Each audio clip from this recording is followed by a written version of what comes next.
एक महान इंसान ने कहा है कि एक बुद्धिमान व्यक्ति केवल तभी बोलता है जब उसके पास बताने के लिए कुछ होता है, और वहीं पर एक मूर्ख व्यक्ति इसलिए बोलता है क्योंकि उसको केवल बोलना होता है।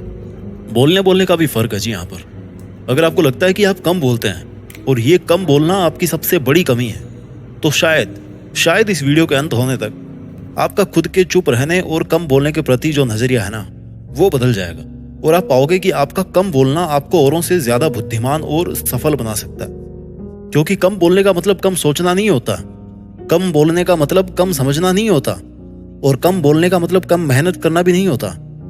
8 गुण जो केवल कम बोलने वाले लोगों में होते हैं, उनमें से पहला गुण है कि कम बोलने वाले लोग ज्यादा समझदार होते हैं। जब आप चुप होकर किसी की बात को सुनते हो, समझते हो, तो सामने वाले को अपनी बात को रखने का मौका मिलता है, और सामने वाला ये नहीं सोचेगा कि आप मूर्ख हो, क्योंकि इस दुनिया में अच्छे लिसनर बहुत कम है। और अगर आप एक अच्छे लिसनर हैं तो सामने वाले को लगेगा कि यार आप उसकी बातों को वैल्यू दे रहे हैं, समझ रहे हो आप उसको, क्योंकि आप एक समझदार इंसान हो। और जब कोई आपको ये समझेगा कि आप एक समझदार इंसान हो, तो आपके अंदर का कॉन्फिडेंस बढ़ेगा कि यार चुप रहकर किसी का दुख बांट लेना मूर्खता नहीं होती, समझदारी होती है, इंसानियत होती है, और ये समझदारी अच्छी है। तो ये बताओ, कम बोलना खासियत हुई या कमी हुई?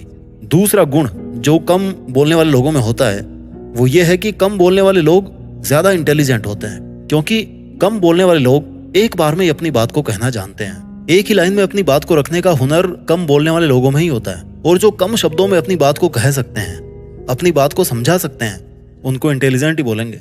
ये जो हमारी भावनाएं होती है ना, वो एक कॉन्सेंट्रेटेड एसिड की तरह होती है, और जो हमारे शब्द हैं वो पानी के समान मानिए उनको। आप कॉन्सेंट्रेटेड एसिड में जितना पानी मिलाएंगे ना, वो एसिड उतना ही डाइल्यूट हो जाएगा। यानी कि जितने जरूरत से ज्यादा शब्द आप बोलेंगे, उतना ही कम आपकी भावनाओं को अगला इंसान समझेगा। अगर आपको अपनी फीलिंग्स को जोर देके समझाना है, तो कम से कम शब्दों का इस्तेमाल करके उसको कहना सीखिए। कहानी मत सुनाइए। कम बोलने वाले लोगों की बात सुनी जाती है, समझी जाती है। तीसरा गुण है कम बोल